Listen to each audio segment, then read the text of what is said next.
Good afternoon. Welcome to the Water and Land Committee hearing today, March 29th, 2023. And we're in room 229, just some housekeeping measures for today to start off at 1 p.m. This meeting, including the audio and the video of remote participants, is being streamed live on YouTube. You will find the links on viewing options on the legislature's website. For our Zoom participants, testifiers' audio is muted and the video disabled until shortly before it is your turn to testify. And if you do not have additional testimony that is different from the written testimony, we ask that you stand on your written testimony. For those testifiers today, it's a minute, including those on Zoom land, as well, not including discussions of any of our Senate members who may have to ask questions and communication. So we will play by ear on that particular area. We will hear the nominees today, opening statement first, and then the testifiers, and then we'll go into questions for the nominees. After we hear from all the testifiers and the nominees, we will then go to, we're going to do something a little different today. We have an agenda item after, but we will do decision making after all the nominees have been through the agenda items. So we will be making decisions before we go on to the other matters of the committee's agenda. And okay. We will then proceed, and we will be having members coming in. They are actively working in other committees, but we will have a quorum. We'll proceed with the governor's messages. And I think for all of you nominees, you know that you're a number. We will proceed with GM 535, and this is submitting for consideration and confirmation to the Land Use Commission, the GM Brian Lee, for a term to expire June 30th, 2023. However, also with accompanying GM 536, submitting for the extension, the consideration and confirmation to the Land Use Commission, Brian Lee, for a term to expire June 30th, 2027. Mr. Lee. Aloha. Aloha.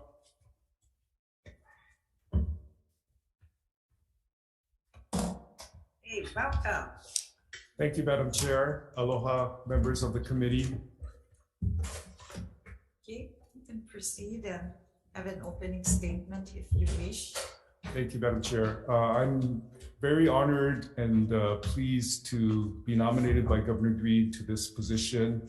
It's a very time-consuming position, but I consider it a great honor to be able to serve the public interest and to be a good steward of the environment and the hopes and dreams of some of our younger generation, of which I was once a part of, but not so much anymore.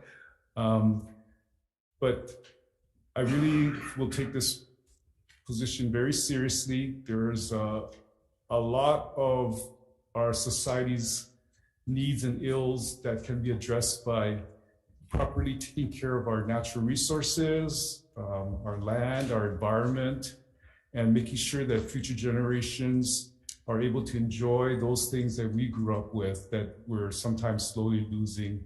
And at the same time, balancing out all the interests to make sure that our people are able to benefit to the greatest extent possible, and to provide shelter, to provide for the needs of our growing community, but at the same time making sure that things are taken care of for the future. Thank you very much. And members, just for your information, Mr. Lee has served as on the the Honolulu Planning Commission, and we're pleased that he decided to get off that board and accept the nomination to the Land Use Commission as well. So you can I heard the pay was more at the Land Use. Oh, no, it's not. No. It's all gratis. That's it. Yes, yes. Just one question. So having said that, with regards to, you know, the role that you'll be playing as well on the Land Use Commission, you know, just to note that you have played a very active role on the City Council as well. And so just in the event that there's a conflict that may occur, we'd like to hear from you as well. Sure. I really believe in the rule of law and going through the right process, because there's no point in doing things underhanded or taking shortcuts, because in the end, you have to do it all over. So it's not worth it to do things except in the right way. You know, in construction and carpentry, there's a saying called measure twice and cut once, you know, and then there's the negative saying that no time to do it right, but always time to do it again, right? So we don't want that to happen. There is one conflict on a case that we just wrapped out at the Honolulu Planning Commission. It's called the Waiawa Correctional Special Use Permit. That will go over to the Land Use Commission probably the next month or so, because it was over 15 acres and the Land Use Commission makes that final decision. And I will recuse myself in that case.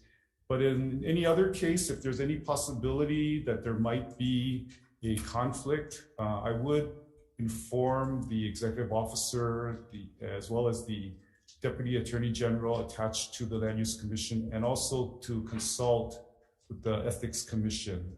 And if there is any possibility that there would be any conflict, I would recuse myself from any proceeding. Mm-hmm. And I think the director as well understands his agenda items, and he'll be, you know, I'm sure he's sharp enough, and he has the wherewithal to sort of consulting with you as well to just make you aware of any issues as it arises. Yeah. Members, any questions of Mr. Lee? Okay. You may have a seat, and we will go into testimonies. Thank you, Madam Chair. Thank you, okay. Senators. Thank you. All right. Land Use Commission, Dan Orendecker. Thank you, Madam Chair, members of the committee. We written testimony. Okay. Thank you. Jade Butai, or representative, did send communications in support. BIA, okay, Stephanie Sakamoto was going to be here in person with regards to our GM 535 and 536. Okay, Luis Salaveria was going to be here. He has communications in support as well.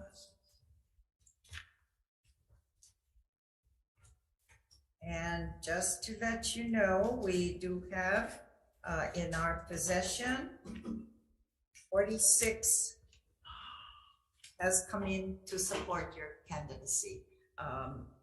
Mr. Lee, is anyone wishing to speak to GM 535 and 536? Okay, hearing none. Members, any questions before we go on to the next one? Then we'll proceed with GM 598. And this is submitting for consideration the confirmation to the Legacy Land Conservation Commission, Kim Falinsky, for a term to expire June 30th, 2026. Okay. Aloha, good to see you again. Hello. Welcome. Thank you. Okay. Hi, Senators. My name is Kim Polinsky, and I'm honored to be here to try to apply for the Legacy Lands Commission. I feel strongly that land is an enabling factor for us to be able to do community work and conservation, and this commission is really the opportunity to do that. I hold a PhD from UH Manoa in conservation science, hydrology, and look forward to being able to use that skill on the commission and to dedicate my time to trying to sort through the applicants as fairly as possible. I think that's all. We appreciate your candidacy and accepting the governor's appointment, because it just works perfectly for you as a member to be on the commission as well. As I mentioned earlier to the previous nominee as well, because you have been on Nature Conservancy.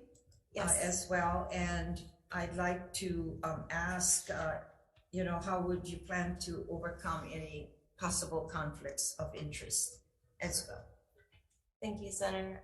This has already come up once in this first round of applications. I plan to recuse myself for any possible land dealings that the Nature Conservancy is involved in. So anything even peripheral to the work during the day that I do, I would be able to recuse myself and have submitted some forms on that regard. Well, we thank you again. With your background, I think, you know, it's having you serve on the board as well.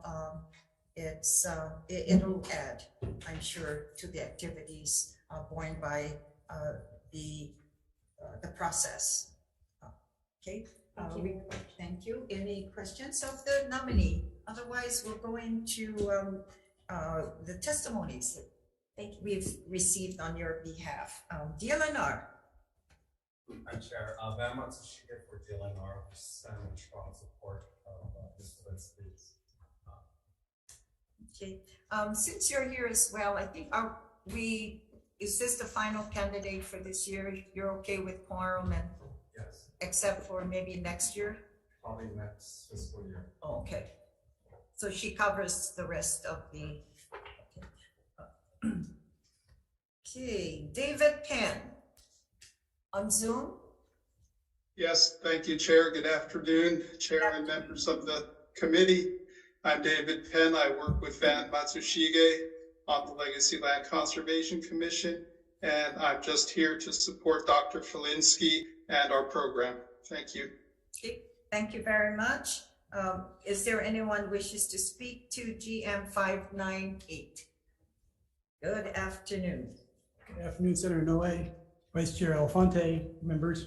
Ted Bowen on behalf of the Hawaii Reef and Ocean Coalition. I've worked with Kim Polinsky extensively on cesspools. I think she's an excellent candidate and strongly support her position. Urge the committee to approve her. Thank you. Okay, so what does that have to do with cesspools? Just kidding, but just okay. I should clarify. Yeah, I'm trying to think, you know, legacy land and cesspools. Okay. It doesn't. What I was really testifying to was that I have worked with her and think she's a person of fine character and skill. And I should have said that instead of talking about the topic that I worked with her on. Okay. Thank you. That's fine with us. Thank you so much. Anyone else wishes to speak to GM 598? Come forward. And just for your information, we have received 14 folks that support your nomination. And clearly just one in opposition, but Mr. Gerard Silva is he's on everybody's agenda. Disregard his opinion. And I think I believe he's from my island too. Nonetheless, we'll move on. Okay, we'll proceed then with GM 563, and that's submitting for consideration and confirmation to the Hawaii Historic Places Review Board, GM Ralph Cam, for a term to expire June 30th, 2026. Mr. Cam. I think if there's all of the interviews we've had, Mr. Cam, you're an historical person yourself. I mean, boy, gosh, if you ever got to read some of his books too, but I'm definitely gonna pick up one in particular. Welcome. Madam Chair, thank you for the kind welcome, and members of the committee. I really am honored to have a chance to be on this commission because I've written so much about buildings that have disappeared, lost buildings, and I see this role as being one that can support the protection of buildings that still exist. And for that reason, I am quite honored and pleased to be considered. Okay, members, questions?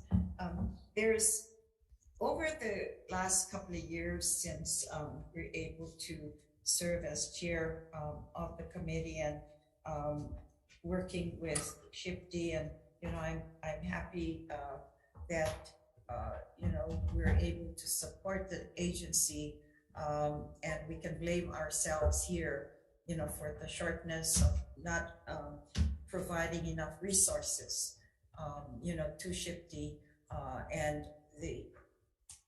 we're happy that a person of your background is on, and in our discussions with SHPD always has been delays, the comments that we hear from people outside of, or those waiting to have their buildings or their projects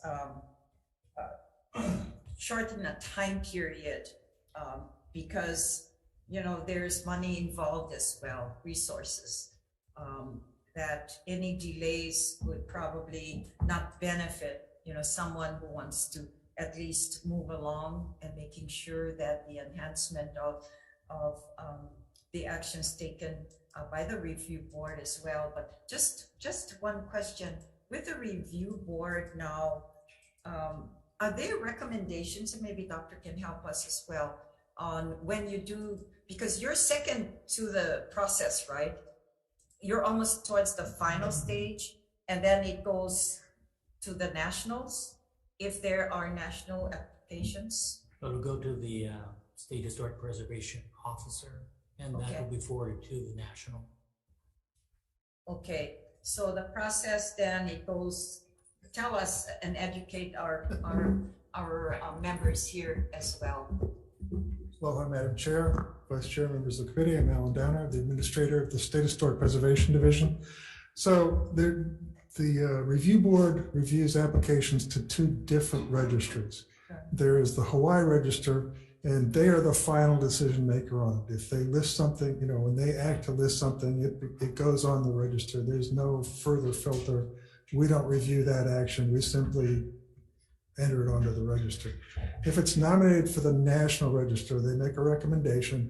It comes to our office. If we agree with the recommendation, we certify it and send it to the National Park Service, where there is, I swear to you, an official whose job title is Keeper of the National Register, and the keeper and the keeper staff will make the final decision. Okay, not everything goes to national though, right? It's really a decision for the property owner, yes, for the most part. Okay. Whether they want it listed in the National Register, and I think the board applies the same standards to both properties. And so if it is eligible for the Hawaii Register, it is almost certainly eligible for the National Register if the property owner wants it. So the application process that you did several years ago with regards to Honaka'a and the Honaka'a town, and I understand there were like 3 buildings that wanted to become part of the registration. Did several of them go to the nationals then? Yeah, that was their wish, right? Yeah, that was something that is done with the property owner's consent. And in fact, the keeper of the National Register is prohibited by law from a listing of property over the property owner's objection. Okay. So and thank you for what you did with Honaka'a, because as we all know, there's no development that occurs that building of downtowns anymore. We have strip malls, and I'm so happy that the work you have done, Dr. Donner, to moving along the applications, and the last applicant, I was more concerned because there were some time delays, and the owner just wanted to make sure that before he passed, because he was of age, that I think he was able to see that he got the approval, and the family was certainly happy that part of that building became part of the National Register, as well as the other two connecting buildings down the street. So thank you, and okay, take care of all of our historic places. Another thing too was asked of me several times. When one applies on the state register, is there grants that are available to those that can't afford to do some minor changes or need some resources to improve the, I guess you can't do much with changes, I understand. So are there grants out there, federal grants that applicants could apply to make sure that their building or their home is, you know, can continue to be there forever? So there is not much in terms of grant money available for these kinds of things. And the grant money that does exist is extremely competitive. So I mean, you have to have a pretty amazing project to get those grants. There are tax credits available for the state register and for the national register. National register, or the national credits are for commercial buildings only, whereas the state credit is for both commercial and non-commercial properties. Okay, yeah, I'm amazed here on Oahu, especially where we have, you know, many of our homes that are so historical, and just want to make sure that, you know, it can continue to be within the family, or continue to make sure that the building can withstand, you know, whatever we experience here in Hawaii, to make sure that they stay in that position, you know, through the years.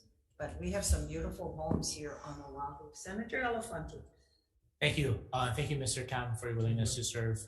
Madam Chair, if you don't mind, because I've never met with you yet before, would this be your first time serving on a?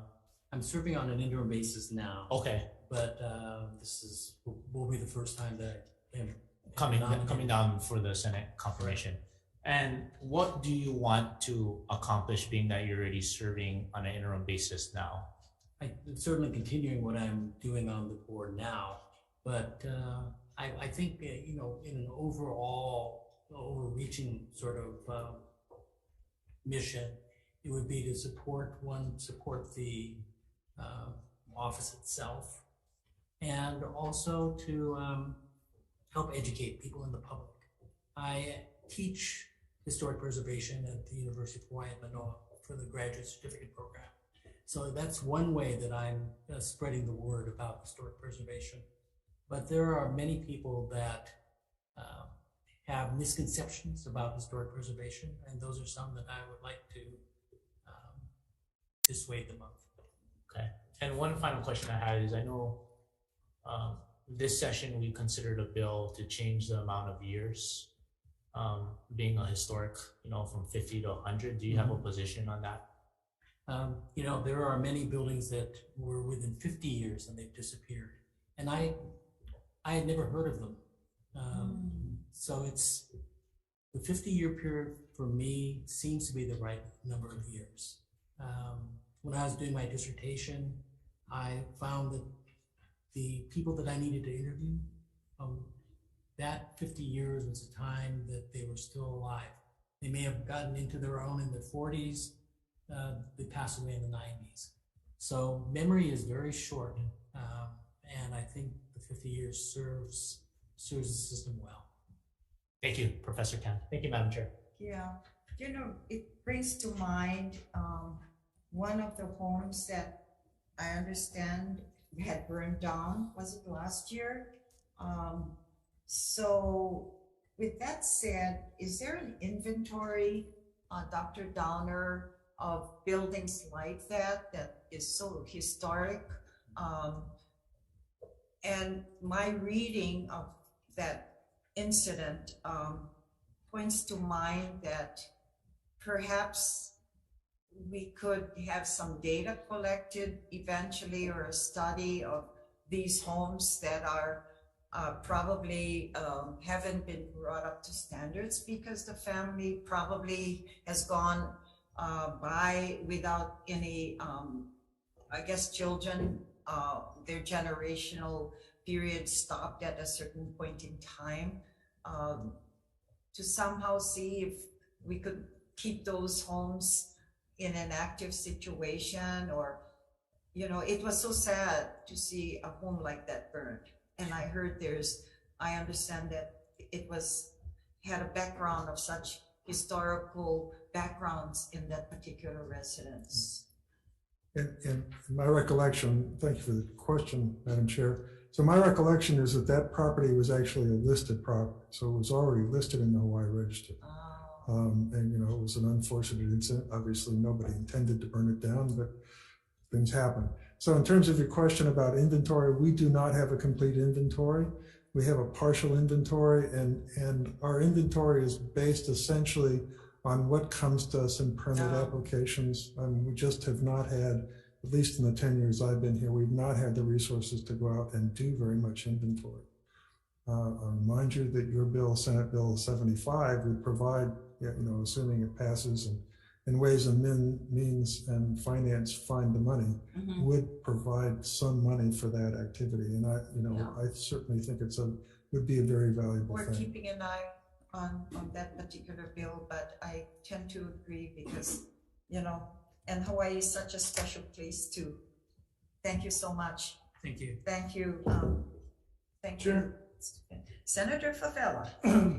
This couple, what do you know about the preservation activities? Carl, still moving over, and I can't say Carl, in his, oh my goodness, in my head I had him. Kaumbo Kapili Church, oh my goodness. So Hawaiian people will get mad at me. Kauma Kapili Church. Okay, so the original church was at the head of Smith Street, and that was the second major Hawaiian church. That was the source of, when they were burning, the embers went up to the top of Kapili Church. They lit this, you know, they landed on the spire, and the firemen could not get up there to stop it. And from there, the fire just spread through and burned down all of Chinatown. So they moved their church temporarily out to Palama, and were originally located right behind the Palama Fire Station, which I think, you know, given that the fire burned down their church, that was a good area. And then they built their permanent church. I think it was in the 1912 in the current location. So that's very historic building. Ms. Ramos, what is your philosophy needing the development of housing preservation, and how would you how would you balance that thing out? I think that you know, the developers of new housing, for the most part, aren't tearing down historic structures. We're building on agricultural land. So in Kapolei, where large efforts are done, most of those are done in land that used to be in agriculture. So we get on place in Eva that was to be built probably 30 years, so they've been renovated as the old Verona village in Eva. Some of them in the other villages does have the plaque of preservation. Some of them don't. But when it comes to Verona Village, Peter Savia wants to help the family who's in their late 90s to actually get this thing done. The city hasn't been doing them. Is that going to cause any problems with any preservation in moving forward? I believe Verona Village is in a historic district, so there has to be oversight of that. I've talked to people out of Verona Village, and their indication is that it's the plaque that is the thing that stands in the way because of the expense of the plaque. So I don't know what the tax benefit that they get from the city for a property that size and that age.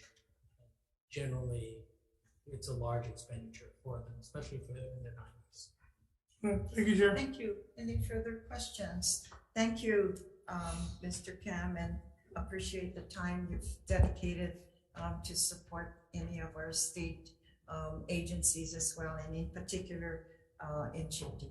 So we appreciate that. And Dr. Donner, I guess you're here, so in support. Thank you, Madam Chair. The department stands on its written support. Okay, thank you. Then we'll roll into the next one. Thank you very much. We did receive Dr. Cam, Kirsten Faulkner as well, testifying on your behalf. Okay, we'll proceed with then the next nominee, similarly to the Historic Places Review Board, GM 564, and this is the consideration and confirmation of Graham Hart for a term to expire June 30th, 2026. Aloha. Good to see you. Good to see you.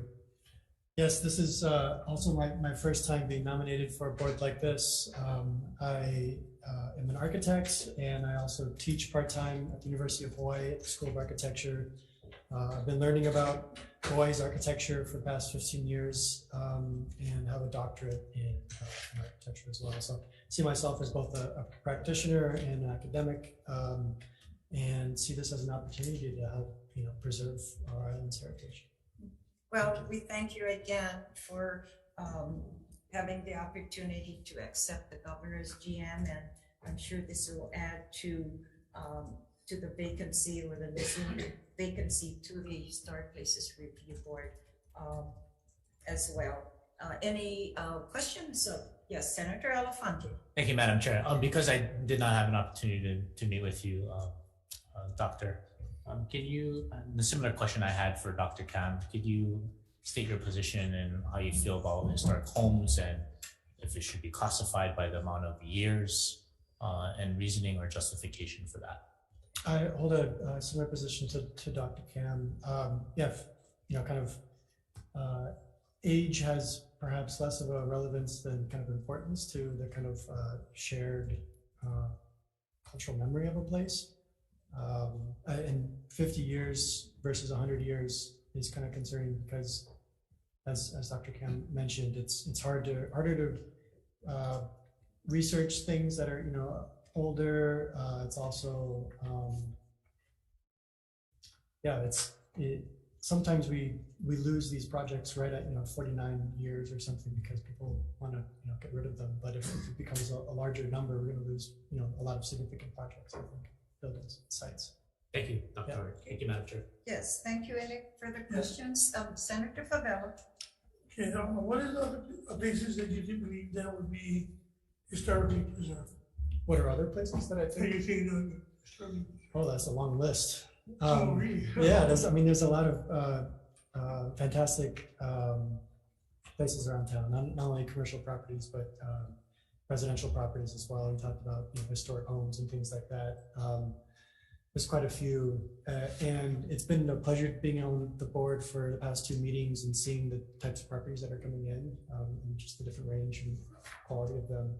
I'm going to give you a list of all my favorites, or I'll give you a top 2. Ooh, top 2.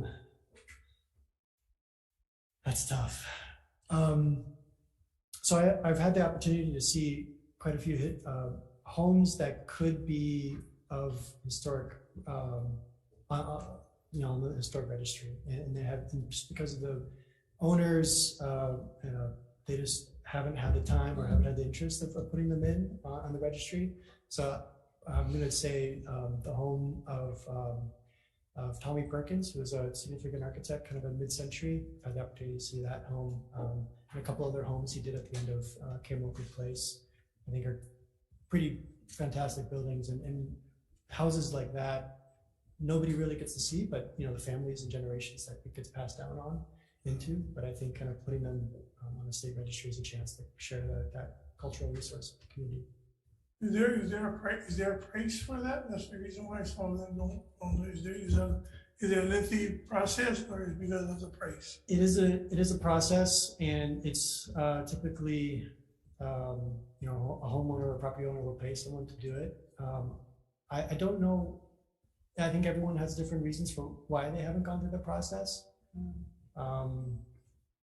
Sometimes it's, you know, I've heard like the only two negatives are, oh, they don't want people to see their house from the outside because you have to share it with the public on the Sunday or every month, but just from the outside from the driveway. So it's kind of an easy thing to overcome. And then the other one is just that if they did want to do some changes in the future, that will it prevent them from doing that, or kind of add to the process of doing that, which is both things that are easy to overcome. The same question that I asked earlier that I messed up the name. So Kauma Kapili Church. What do you know about reservation or activities that is going on? I'm not as familiar with that site, yeah, as Dr. Kim was, but I'm interested to learn more about it. Because I just read recently, and I'm not sure if it was really amazing to me that one of the longtime churches in Hawaii, of course, way before all of us in this room was born, later parishioners decided to pay in the 1990s or something because the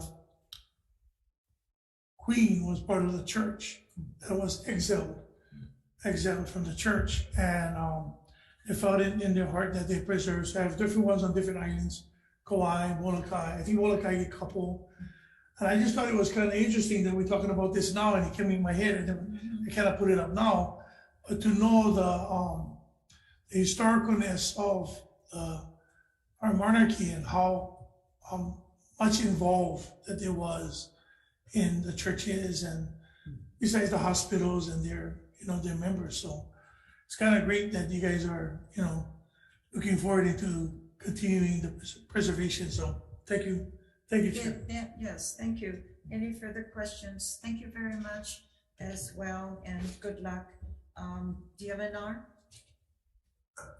Madam Chair, Vice Chair, stands on its support. Okay, thank you very much. Is there anyone else wishes to speak to GM 564 nominee Graham Hart? Okay, we will then move along to our, let's see, last two, GM 580 and as well GM 581. And this is submitting for consideration the confirmation to the Kaneohe Bay Regional Council, GM Sylvia Hussey, for a term to expire June 30th, 23. Then confirming 581, which takes the nominee, GM 581, Sylvia Hussey, for the extension of the term to expire June 30th, 2027. Okay, she's here. Yes, aloha, welcome.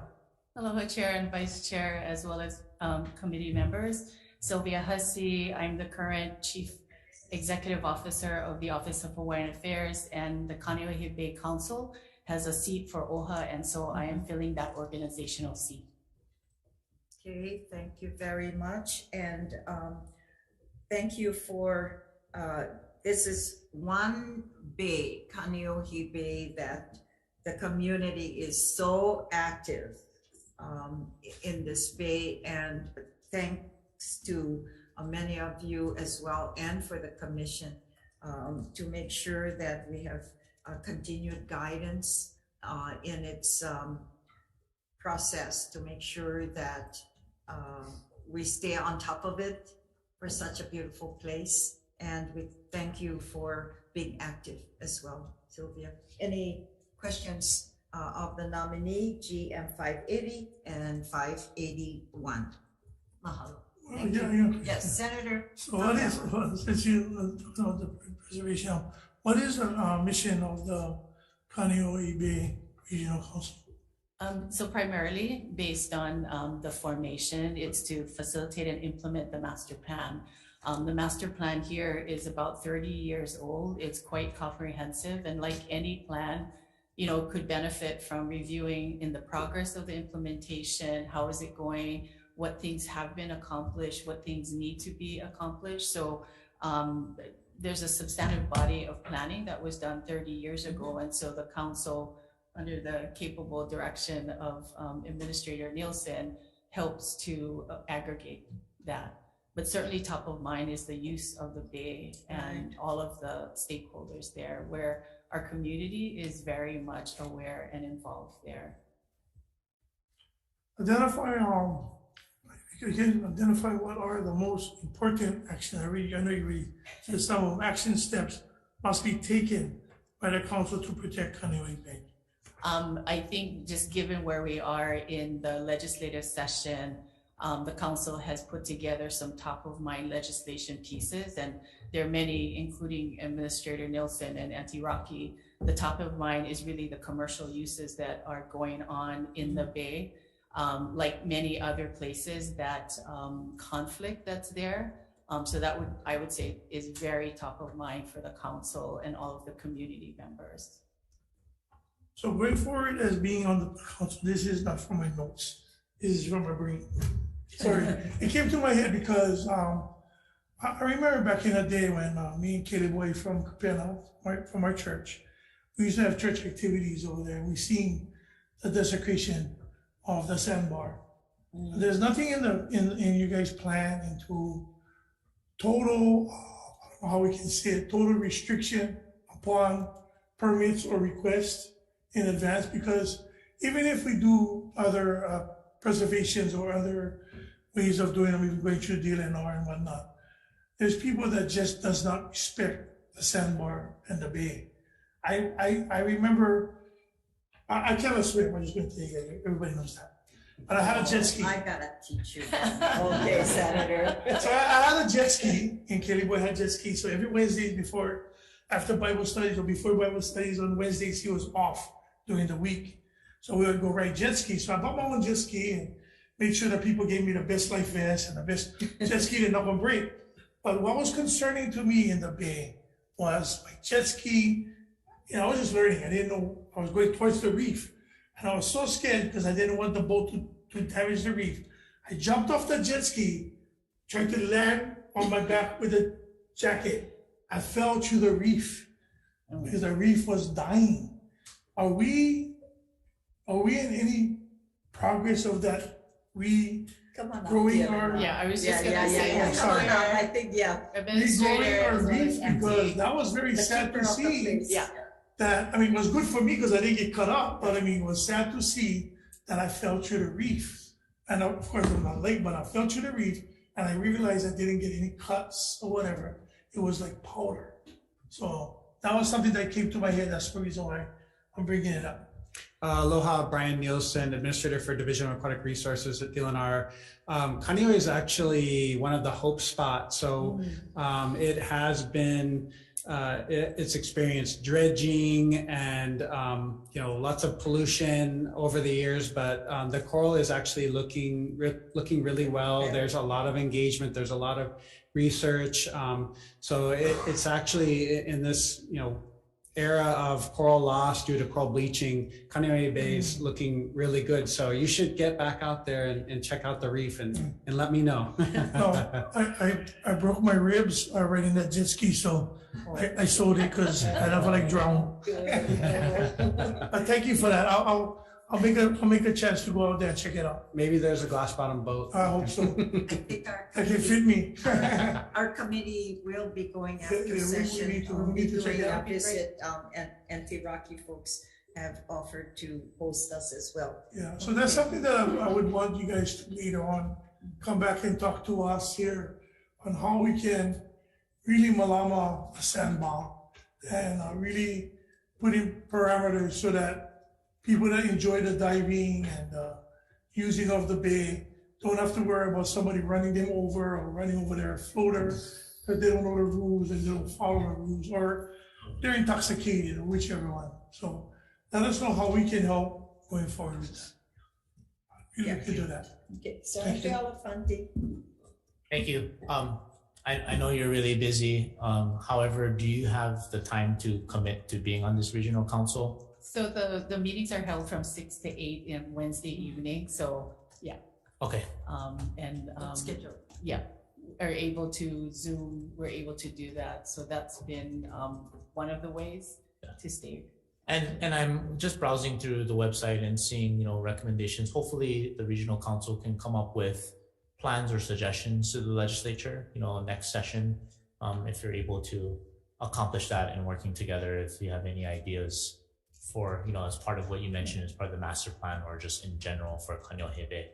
I think that would be a good from session to session, right? To make an assessment of the 30-year plan, how much has been accomplished, what needs to be, and then come back with some specific action items for next session. Thank you, Ms. Hussey. Thank you, Madam Chair.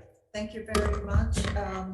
And I see Auntie Rocky here on behalf of, I'm sure, Ahomoku and the community as well, our historian.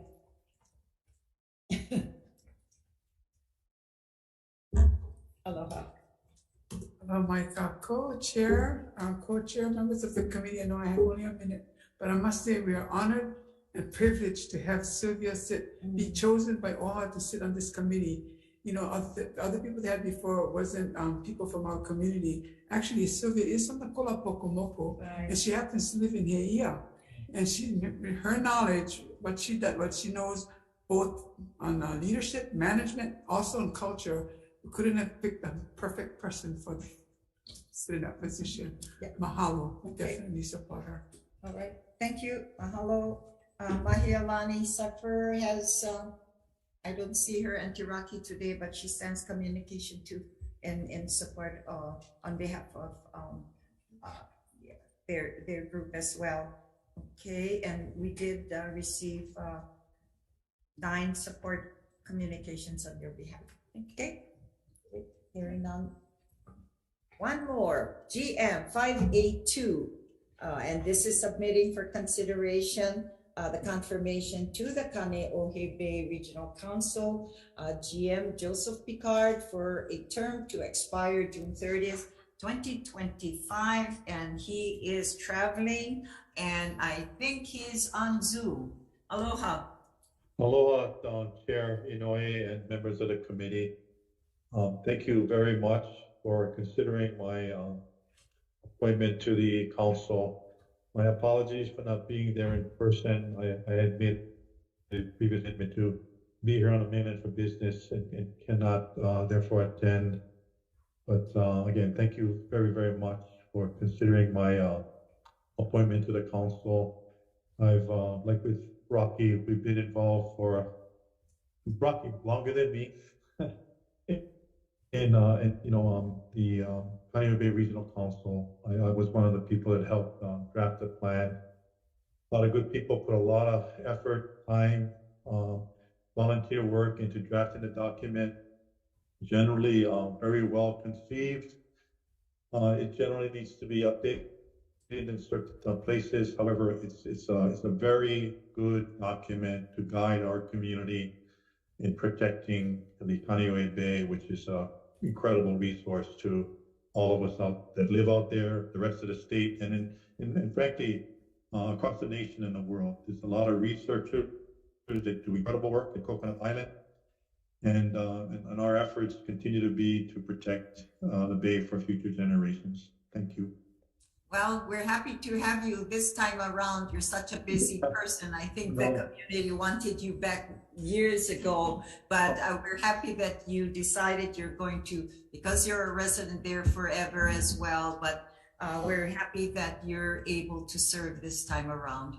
Mahalo, thank you very much. Any questions of Mr. Picard? Okay, sure. Yes, Senator Favela. Just a couple of questions. How long have you served on the Kaneohe Bay Regional Council? I was one of the original members that was appointed to the Kaneohe Bay Task Force to draft the plan. So I've been formally involved since 1990 when we convened the original planning task force. And I've served, God, I was thinking, I think 2 or 3 previous terms on the council. I can't remember. But it's been very professionally and personally, enriching for me. It's a lot of good things that we've tried to do and continue to try and do. But 30 plus years formally. The only reason why I asked, and this is not part of my question too, something just popping in my head. Sure. How you guys went about doing the Kaneohe Regional Council, because we have some issue at on the west side at Hawai'i Bay, where it's a beautiful place for family outing, but we still have boats that come from Kualina. And it's an old. They don't use it as a boat slip anymore. They discontinue that for the small boats. We still have boats coming in. Well, one particular boat, I don't want to say, comes in the area and docks there for the whole weekend. And when they leave, they make pilau in the water. And, we just wanted to know maybe if we can learn from you guys going forward. If we can learn from you guys in creating some kind of council like that for protecting the west side area too. Yeah, I think when it was the plan was, or the task force was originally conceived, it was the result of all of the conflicts that were ongoing in Kaneohe Bay. And Senator Mike McCarthy and a lot of other people in the community, including Rocky and others, came up with the idea that we should have a planning task force. And I think that would be a great way to start. And sometimes, you have a lot of opposing views that are aired, but ultimately, if you have well-intended people, you can come up with a very good plan. So I would suggest you guys use the original Kaneohe Bay Task Force Master Planning Act 208 as possibly a template for creating your own council for that area, which is a beautiful area, Hawai'i Bay. Incredible research for the community. Yep, thank you. Thank you. Just the last one. Why do you believe, and of course you kind of talked about it, I got to ask the question. Why do you believe we are having so much disrespect happening within Kaneohe Bay, and more specifically, the Ahu'olaka sandbar? I think it's a combination of, a lot of, even myself, until I got formally involved in the Kaneohe Bay Task Force, I really didn't quite understand the cultural significance of Ahu'olaka and the use of the bay by, the ancient Native Hawaiians. So I think one, it's a lack of education is one thing. And then there's people out there also that are very selfish. They want to go out there and enjoy the resource in a manner in which they believe is best suited for them, and ignore some of the impacts they have. So I would think those are the 2 reasons why the sandbar does get overwhelmed, and in some cases that's degraded. Thank you, Chair. Okay, Senator, you got a lot of work for your district. Okay, mahalo. Safe travels, Joe. Anyone else? Thank you very, very much. Oh, you're welcome. Good seeing you. Anyone else wishes to speak to GM 582, Auntie Rocky Ahumoku?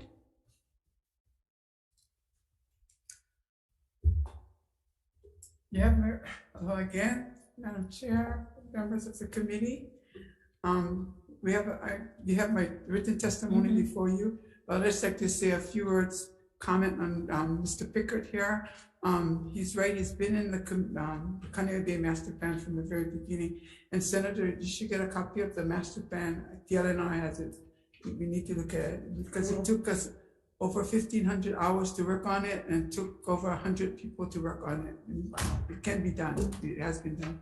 Well, Joe was one of the people that worked with the Department of Land and Natural Resources and the community to get a jet ski area in Kaneohe Bay, because the jet skis is going across the bays, irritating commercial businesses and all. He himself gave up his portion of the commercial business he had. He gave it up, and he helped to design an area for the jet skis in Kaneohe Bay. To today, he still offers his services to the community. He works with the Ko'apoka Hawaiian Civic Club, and we have been doing free to the community culture and educational tours so many times a year. And we have invited the legislature to come because I think you should come and see it also. And he still continues to donate and give his services to the community. And we appreciate his work on the Kaneohe Bay Regional Council. Mahalo. Thank you. So when we come out, just make sure they have a 5X life vest. Joe, do you have a 5X life vest? Okay, thank you. Okay. All right. Mahalo. Okay, we have support communications from Matson Navigation, the Ko'olau Poko Hawaiian Civic Club, as well, and the Ko'olau Foundation. You got 6 support communications, Joe. Anyone else wishes to speak on 5A2? Okay, hearing none, members will go into decision making and then. Sure, just yes, before that. Senator, yes, Senator. Sorry, I'm back to GM 564. The article that I just got, if you can come up, I just wanted to see. Mr. Graham, Yeah, Graham, please. So I just gonna pull them up. So I'm just gonna read just briefly on it. So it was the Reverend Wallace from the Nuuanu Congregational Church pastor, and it was about that the church was directly involved with the overthrow of Queen Liliuokalani, but felt some complacency because of they had silence about the whole court thing that they did involving some of the distinguished missionaries of Hawaii. Queen Liliuokalani, of a member of the church at the time, was denounced. That's the word they used. And the areas that they went and they had, so it was over $1 million or so. This was back in 1990, over 100-year anniversary of the overthrow. The church got involved. And the areas that they chose, besides Maui, Oahu, Kauai, and Molokai, was to help preserve the legacy of what it had done to Queen Liliuokalani. So I thought that was kind of good that they did that. And this is still one of the United Church of in Hawaii is still active and going. I thought that was something that is great, that they're recognizing the wrong that they did, that we still should be correcting over the years. So historically, I thank you guys for continuing to do that. Appreciate it. Yeah, Thank you, Thank you, Senator. Okay, let's proceed with decision making on our nominees for the hearing notice of Wednesday, March 29th. Okay, for GM 535 and GM 536, on the GM gubernatorial nominee, Brian Lee, for a term to expire June 30th, 2023, and to continue on to expire June 30th, 2027. Chair's recommendation is to advise and consent. Hearing none, any discussions? Senator McAlpin. Yeah, thank you so much, Chair.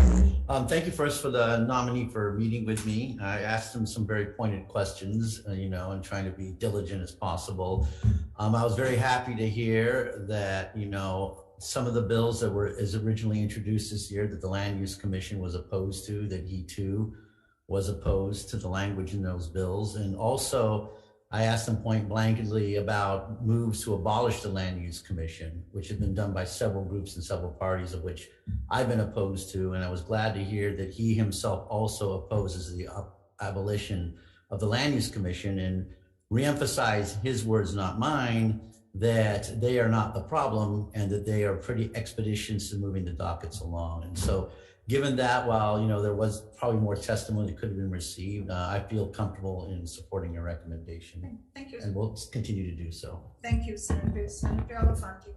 Thank you, Madam Chair. I join my colleague from South Maui and your recommendation as well in support of the nominee. I just want to thank Mr. Lee for stepping up to serve on this very important commission. And thank you also to the nominee for taking the time to meet with me. Thank you. Thank you very much. Sure. Okay, yes, Senator. As briefly as our encounter was, he seemed to really care, and he kind of corrected a lot of stuff that I was misunderstanding, because sometimes I misunderstand passionately, but he corrected it, and I feel confident that he'll do a great job in serving in the lands. Thank you, Senator. Sure. Okay, Hearing none, then Vice Chair for the vote, Chair goes aye. Okay, Chair's recommendation is to advise and consent on GM 535 and GM 536. Chair votes aye, Vice Chair votes aye. Senator Chang. Aye. Senator McKelvey. Yes. Senator Favela. Aye. Okay, Madam Chair, both GMs, your recommendation is adopted. Thank you. GM 598, and this is the confirmation for Kim Falinsky for term to expire June 30th, 2026. Any discussions? Okay, Senator Favela, Senator Elefante. Thank you, Madam Chair. On behalf. I've seen Ms. Falinsky and her work in terms of working at the Clean Water Natural Lands Commission. So I really appreciate her time and serving there and for stepping up. However, while I will be supporting your recommendation here today, this is just sort of a message for all nominees. If you have time, I think the senators would appreciate if many of you could make some time to meet with us individually before your confirmation is up before the committee. Thank you. Okay. Thank you. Okay, any further discussions? Hearing none, Vice Chair for the vote, Chair goes aye, and this is to advise and consent. Okay, Chair's recommendations to advise and consent on GM 598. Of the 5 members present of Water and Land, any no votes or votes with reservations? Hearing none, Madam Chair, recommendations adopted. Okay, thank you. GM 563, submitting for consideration confirmation to the Hawai'i Historic Places Review Board, GM Ralph Camp, for term to expire June 30th, 2026. Any discussions? Chair's recommendation is to advise and consent. Hearing none, Vice Chair for the vote, Chair goes aye. Okay, of the 5 members present from Water and Land, any no votes or votes with reservations? Hearing none, Madam Chair, recommendations adopted. Okay, thank you. GM 564, and this is also submitted for consideration and confirmation to the Hawai'i Historic Places Review Board, GM Graham Hart, for term to expire June 30th, 2026. Okay, Chair's recommendation is to advise and consent. Any discussions? Hearing none, Vice Chair for the vote, Chair goes aye. Okay, of the 5 members present from Water and Land, any no votes or votes with reservations? Hearing none, Madam Chair, recommendations adopted. Okay, thank you. GM 580 and GM 581, and this is submitting for consideration and confirmation to the Kaneohe Bay Regional Council, GM Sylvia Hussey, for a term to expire June 30th, 2023, and the continual nomination to extend for a term to expire June 30th, 2027. Chair's recommendation is to advise and consent. Any discussions? Hearing none, Vice Chair for the vote. Okay, Chair's recommendation is to advise and consent on GM 580 and GM 581. Of the 5 members present, any no votes or votes with reservations? Hearing none, Madam Chair, recommendations adopted. Okay, thank you. GM 582, submitting for consideration and confirmation to the Kaneohe Bay Regional Council, GM Joseph Picard, for term to expire June 30th, 2025. Chair's recommendation is to advise and consent. Any discussions? Hearing none, Vice Chair for the vote, Chair goes aye. Okay, of the 5 members present from Water and Land, any no votes or votes with reservations? Hearing none, Madam Chair, recommendations adopted. Okay, thank you. Congratulations to all of you. We also want to go out and shake hands, but we have just 4 agenda items we must complete today. So we'll talk to you later if you're still around. And thanks for your attendance here. Okay, staff, I need my folders.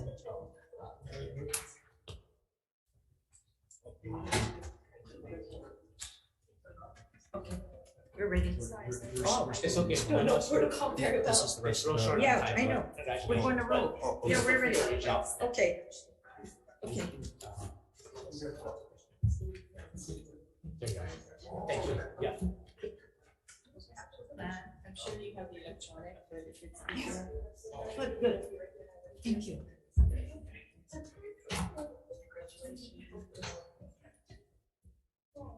You want to see it and then you can circulate later?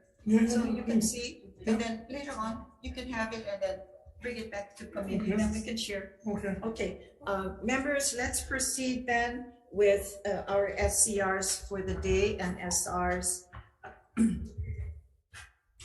We'll proceed with the Committee on Water and Land, SCR 26 and SR 22. And this is authorizing the issuance of a term non-exclusive easement covering a portion of state submerged lands at Hau'ula, Ko'olauloa, Oahu for the existing rip-rap revetment ramp and rock growing and for use, repair, and maintenance of the existing improvements constructed thereon. DLNR. Aloha. Aloha. Good afternoon, Chair and Vice Chair and members of the committee. My name is Rebecca Anderson. I'm with the Department of Land and Natural Resources.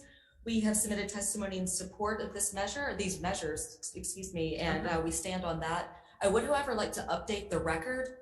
We just got an updated survey of the easement area for this this particular measure. You'll see on line 2 of our testimony, it's identified as being 1,900 square feet. Our updated survey has shown that it's actually 2,297 square feet.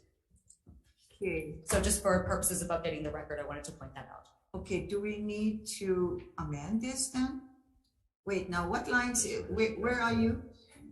We can see, I'm sorry, I don't have the resolution in front of me.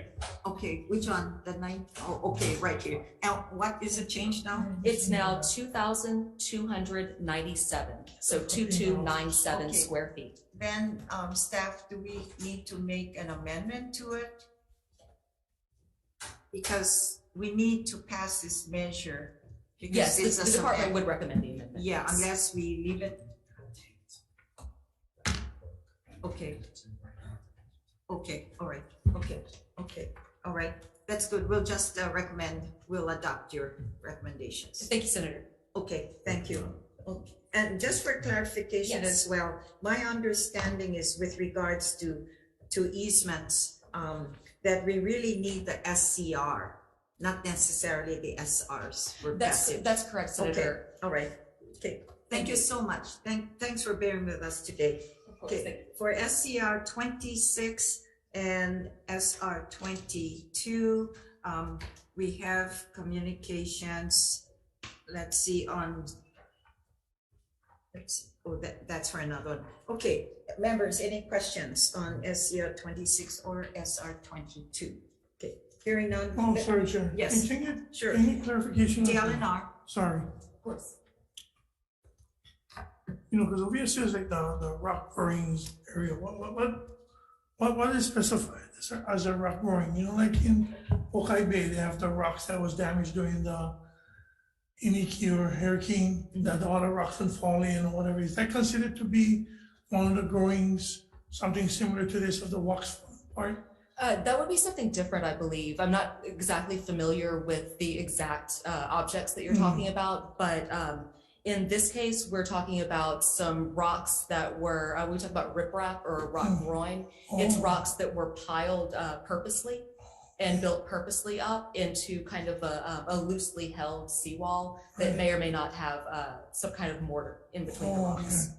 Okay, Mama, later on I'll get with you and give you some pictures of that one because we're really looking forward to trying to get that bay up to par because of the safety issues. Yes. Okay, definitely. thank you. Thank you. Thank you, Chair. You're welcome. Thank you.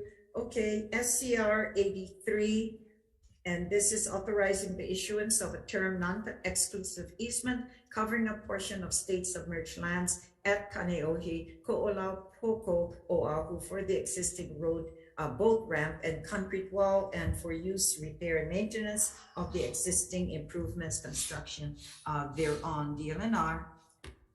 Again, good afternoon, Senator. No changes. Stand on your. We stand on our testimony. Okay. Thank you very much. Okay. SCR 228 and SR 166, and this is authorizing the issuance of a term non-exclusive easement covering a portion of state submerged lands at Ma'alaya Bay beach lots, Waikapu, Wailuku, Maui, for the existing seawall and rock revetment and for use, maintenance, repair, replacement, and removal of the existing improvements constructed there on DLNR. Thank you, Chair. We stand on our testimony. Okay, thank you very much. Milawai Ma'alayo Ma'alia, AOAO Board of Directors, Tensi Mintz, sorry, on Zoom. Yes. Aloha. Aloha. Can you hear me okay, Madam Chair? We sure can. Right. Thank you all for allowing me to testify. And I did submit some written testimony in regards to our request to approve the SCR 228. Just to briefly review, the repairs to the seawall, which is a 180-foot long seawall at Mahalaya Bay, provides erosion control and betterment for the oceans. The seawall is existing. It was just for the repairs that we made recently. All the products that were used as part of the seawall repair are environmentally friendly and have been approved by both the Maui County Planning Commission and the Department of Health Clean Water Branch with the state of Hawaii. And we did also confirm that the Corps of Engineers did not need to be involved with it. This is our last, and we did complete a FONSI, a finding of no significant impact, originally in 2014 when we obtained all the permits. And then we started with phase 2. In 2020, we went back to the County of Maui and asked for, and they issued a non-substantive amendment identifying that the materials that were being substituted were approved by them. Okay, thank you. So all is good then, Tansy? Ma'am? All is good. Thank you. Yes. Okay, all right. Okay, mahalo. Mahalo, thank you for letting me speak. Kai Nishiki, are you on Zoom as well? You're not present on Zoom. Okay. She's trying to use the link. Oh, It's in okay. the testimony. Okay, and he sends testimonies in opposition. We'll proceed then with SCR 154 and SR 182. And this is authorizing the issuance of a term non-exclusive easement covering a portion of state submerged lands at Waikiki, Honolulu, Oahu for the existing seawall footing, seawall walkway, and swim step ladder, and for use, repair, and maintenance of the existing improvements constructed thereon. Okay, DLNR. DLNR will stand on testimony showing support. Okay, mahalo, thank you. Is there anyone else wishes to speak to SCR 154 and SR 182? Okay, hearing none and seeing none, this ends our agenda for today. We'll go into decision making. Okay. Yes. Where's Brad? We're going to recess? Okay, What do you recess out? okay, the Committee on Water and Land on its agenda today for Wednesday, we'll go into recess.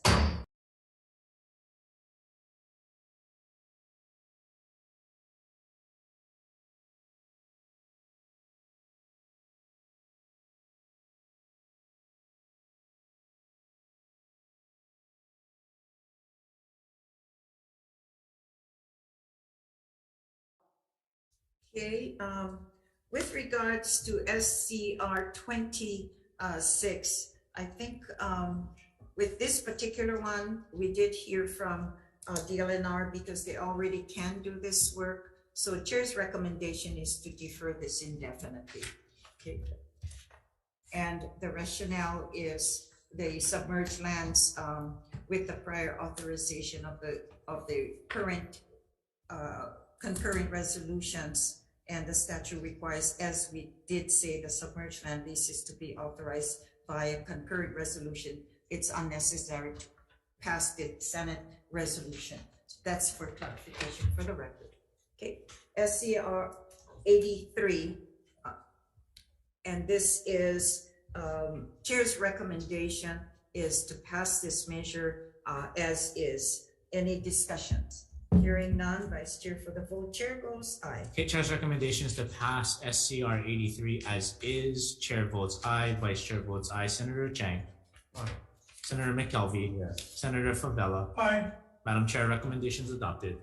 Okay, SCR 228, authorizing the issuance. This is the submerged lands on Maui. Chair's recommendation is we pass with amendments, and this would adopt Kai Nishiki's amendments, and recommendation from all parties is to support that as well. Okay, So any discussion? Just the SCR, not the SRL. That's correct. Okay, but Vice Chair for the vote, Chair goes aye.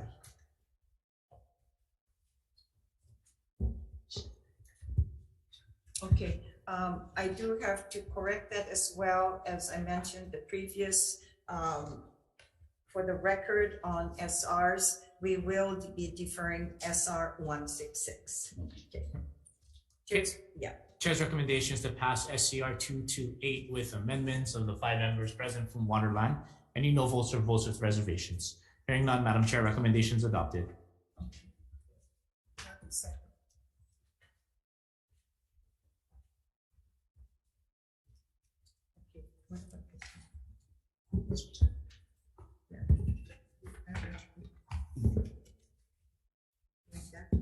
Okay, all right.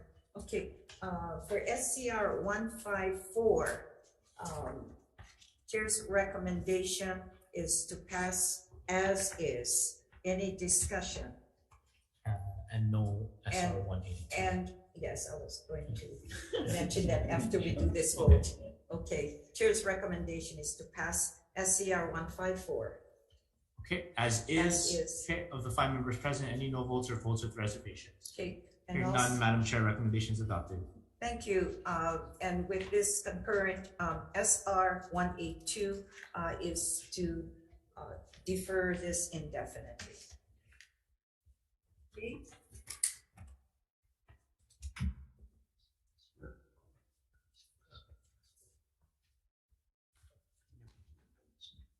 Okay. Did I miss something? The first one? You deferred the Really? first SCR, I think. Oh, SCR you deferred. oh, okay, the S. SCR 2 and SR, both of them. No, we did adopt, we need to adopt SCR 26. No, I'm sorry, the deferment was the 20. The SR, yeah. Yeah, the SR. Okay. Okay, chairs, yeah, we will go back to SCR 26, and we will go back to our decision-making and amend our decision-making previously. We were only going to defer indefinitely the SR 22. So Chair's recommendation is to adopt, pass actually SCR 26, and we'll be making amendments to adopt DLNR's recommendations. Okay, having said that, any discussions? Hearing none, Chair votes aye, Vice Chair. Okay, Chair's recommendation is to pass SCR 26 with amendments. Chair votes aye, Vice Chair votes aye. Senator Chang. Aye. Senator McKelvey. Yes. Senator Favela. Aye. Madam Chair, recommendation is adopted. Okay, thank you. Do we have another deferment? Yes. Okay.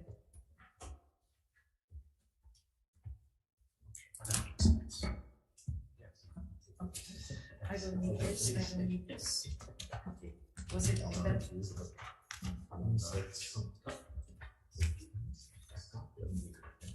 Just one?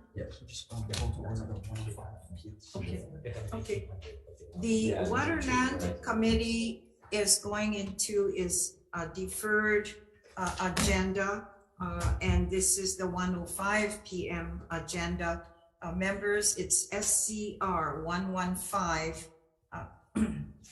and SR 109. However, we will be taking a vote on SCR 115, and this is requesting DLNR to adopt administrative rules. Chair's recommendation on this measure, because my understanding is we're already working on this measure, and not to complicate the messages with regards to SCR 115 is deferred indefinitely. And similarly, SR 109 is deferred indefinitely as well. On SCR 225, and this is also a recommendation, a chair's recommendation is to defer this indefinitely as well. Okay.